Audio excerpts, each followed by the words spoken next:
Hi guys, എല്ലാവർക്കും happy Eid Mubarak.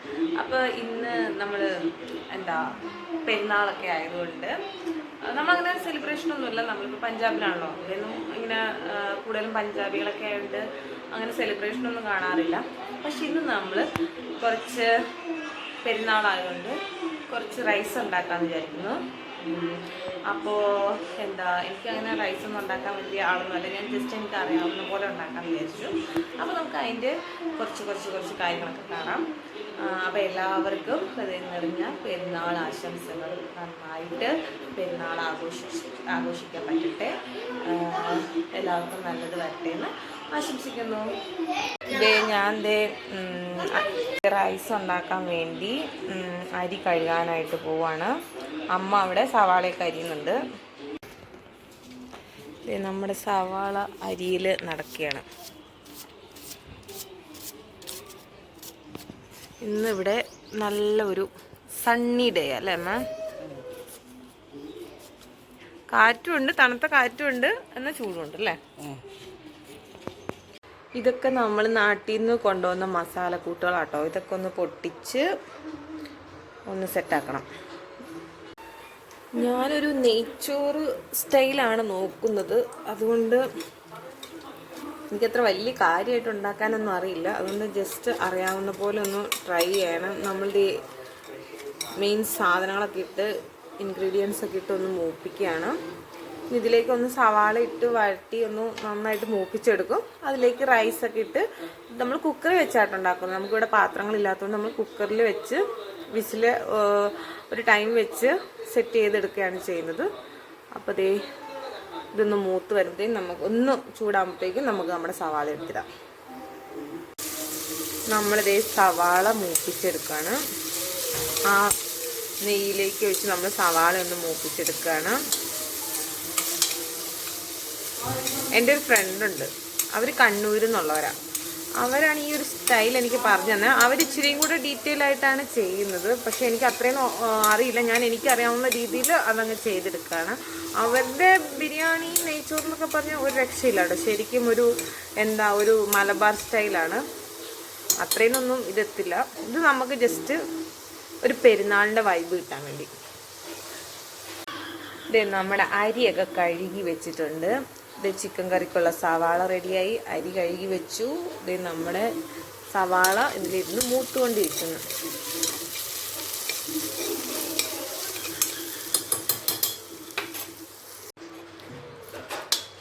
നമ്മൾ സവാള മൂത്ത് വന്നപ്പോൾ അതിലേക്ക് ഈ റൈസ് അങ്ങിട്ടു. ഇനി റൈസ് ഒന്ന് നന്നായിട്ട് ഇളക്കി കൊടുക്കുക.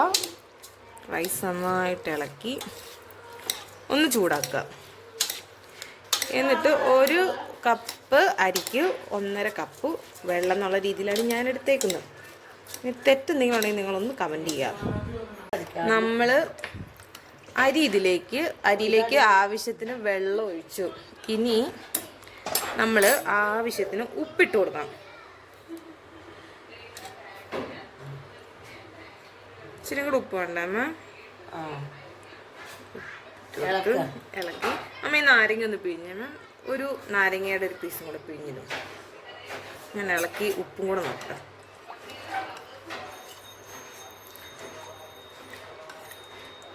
ഇത് ഈ ലോകത്തുണ്ടാക്കുന്ന ഏറ്റവും സിമ്പിളായിട്ടുള്ള നെയ്ച്ചോറായിരിക്കും.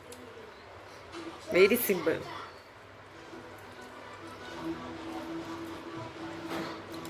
ഇനി ഇത് ഇളക്കി ഞാനൊന്ന് ഇതിൻ്റെ ഉപ്പൊന്ന് നോക്കട്ടെ. ഇച്ചിരിയും കൂടെ ഉപ്പ് ഇടാം. അങ്ങനെ നമ്മുടെ ഉപ്പും എല്ലാം കറക്റ്റ് ആയിട്ടുണ്ട്. ഇനി നമ്മൾ എന്ത് ചെയ്യണം, ഇത് അടച്ചു വെച്ചിട്ട് ഒരു 15 മിനിറ്റ് എയർ കയറ്റിക്കുക. അത്രയേ ഉള്ളൂ. അങ്ങനെ നമ്മുടെ റൈസ് അടുപ്പത്ത് കയറ്റി. ഇനി ഒരു 15 മിനിറ്റ് കഴിഞ്ഞ് ഓഫാക്കാം. ഒരു മീഡിയം, ഇപ്പോൾ ഫുൾ ഫ്ലെയിമിലാണ്. ഇനി ഒരു മീഡിയം ഫ്ലെയിമിലേക്ക് ആക്കി ഒരു 15-20 മിനിറ്റ്. ചിക്കൻ കറിക്കുള്ള നമ്മുടെ ഇഞ്ചിയും വെളുത്തുള്ളിയും ചതച്ചെടുക്കണം. നമ്മുടെ പുതിയ ചീനച്ചട്ടി ഉദ്ഘാടനം അല്ലേ അമ്മ?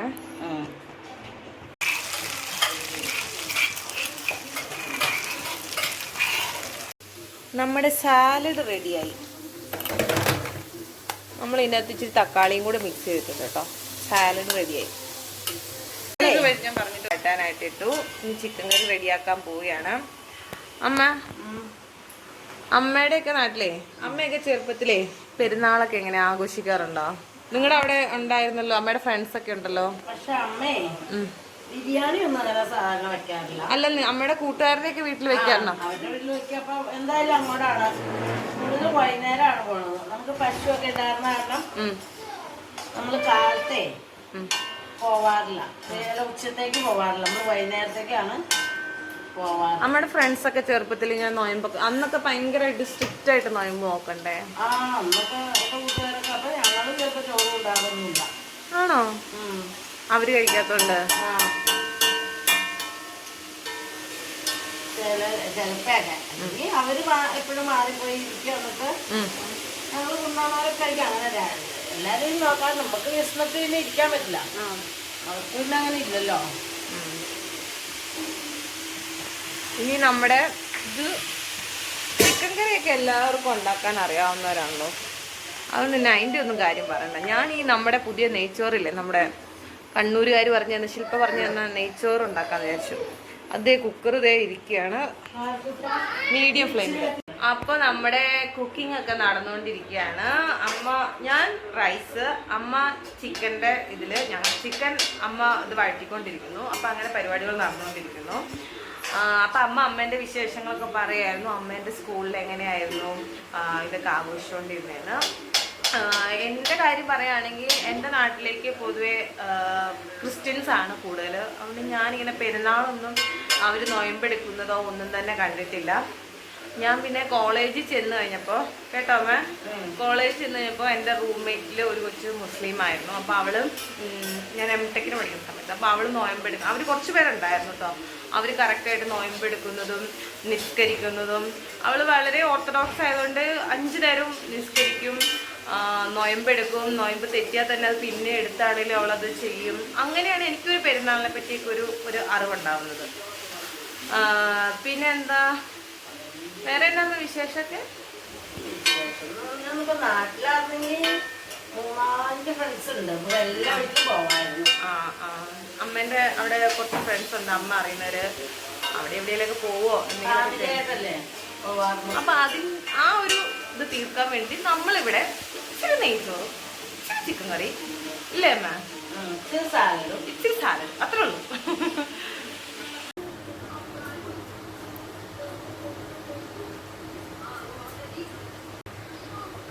നമ്മുടെ ചിക്കൻ കറിയുടെ മസാല ഇട്ടു, ചിക്കനും ഇട്ടു. അങ്ങനെ ചിക്കൻ കറി ഇനി നമുക്കൊന്ന് മൂടി വെക്കണം അല്ലേ അമ്മ, നന്നായിട്ട് വെള്ളം ഇറങ്ങാനായിട്ട്. നമ്മുടെ ചിക്കൻ കറി ഓൾമോസ്റ്റ് റെഡിയായി വരുന്നു. നമ്മൾ അതിൻ്റെ അകത്തേക്ക് മല്ലിയില, ഇപ്പോൾ നമ്മൾ ഇവിടെ വന്ന ശേഷം ഇങ്ങനെ മല്ലിയില ഇട്ടിട്ട്, ഇപ്പോൾ നമുക്ക് ചിക്കൻ കറിയിലും സാമ്പാറിലൊക്കെ മല്ലിയില ഇട്ടില്ല ഒരു സുഖമില്ല. അതുകൊണ്ട് നമ്മൾ മല്ലിയില ഇട്ടിട്ടുണ്ട്. ചിക്കൻ കറി റെഡിയായി വരുന്നു. പിന്നെ നമ്മൾ ഒരു 4 മുട്ട പുഴുങ്ങാനായിട്ട് വെച്ച് എന്തായാലും റൈസ് വയ്ക്കാം. എന്നാൽ പിന്നെ അതിൻ്റെ തന്നെ രീതിയിൽ ഇച്ചിരി മുട്ടയും ഇനി 2 പപ്പടവും കൂടെ നമുക്ക് കാച്ചണം. നമ്മുടെ റൈസ് ഇങ്ങനെ ആയിരിക്കുകയാണ്. ഇനി അത് തുറന്ന് അതിൻ്റെ മേലെ ഇത്തിരി സവാളയൊക്കെ വിതറി സെറ്റപ്പ് ആക്കണം.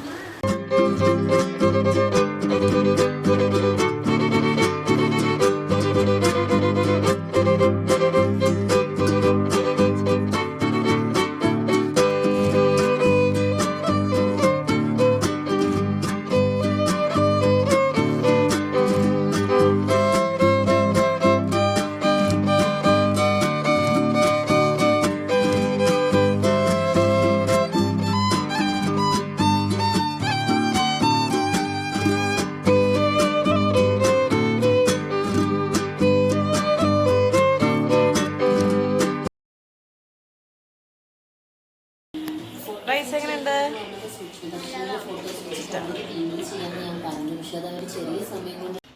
ഹലോ ഗൈസ്, അപ്പോൾ ഞങ്ങൾ എല്ലാവരും ഫുഡ് കഴിച്ചു. നെയ്ച്ചോറും ചിക്കൻ കറി എല്ലാവരും കഴിച്ചു. നല്ലതായിരുന്നു. ഈ പറഞ്ഞാൽ എനിക്ക് തോന്നിയിട്ടുണ്ട്, നമുക്കിപ്പോൾ ബിരിയാണി ഉണ്ടാക്കുവാണേലും നെയ്ച്ചോറൊക്കെ ഉണ്ടാക്കുവാണേലും അതിൻ്റെ ആ ഒരു ചോറിൻ്റെ വേവ് കറക്റ്റാണെങ്കിൽ തന്നെ നമുക്ക് ഫുഡ് അത്യാവശ്യം നന്നായിരിക്കും. പിന്നെ കറിയെ കൂട്ടി നമുക്ക് കഴിക്കാൻ പറ്റും. അപ്പോൾ ഇന്നാണെങ്കിലും ഉണ്ടാക്കിയപ്പോൾ നമുക്ക് ആ ഒരു വേവൊക്കെ കറക്റ്റായിരുന്നു. എല്ലാവർക്കും ഇഷ്ടമായി. നമ്മൾ കഴിച്ചു. അപ്പോൾ നമ്മൾ ഇതുപോലെ അവധി ദിവസമൊക്കെ കിട്ടുമ്പോഴത്തേക്കും ഇത് പെട്ടെന്ന് ഉണ്ടാക്കാവുന്നതാണ്. കുറച്ച് നെയ്യെടുത്ത് ഒന്ന് സവാള വഴറ്റി ജസ്റ്റ് റൈസും ഇട്ട് നമുക്ക് പെട്ടെന്ന് ഉണ്ടാക്കാവുന്നതുകൊണ്ട് ഞാൻ മിക്കവാറും ഇത് ഉണ്ടാക്കാറുണ്ട്. അപ്പോൾ എല്ലാവർക്കും നല്ലൊരു പെരുന്നാൾ വിഷ് ചെയ്യുന്നു. എല്ലാവർക്കും നല്ലൊരു ഇതായിരിക്കട്ടെ. എല്ലാവർക്കും നന്നായിട്ട് ഈ പെരുന്നാൾ ആഘോഷിക്കാൻ പറ്റട്ടെ എന്ന് വിഷ് ചെയ്യുന്നു. അപ്പോൾ നെക്സ്റ്റ് വീഡിയോയിൽ വീണ്ടും കാണാം. ബൈ.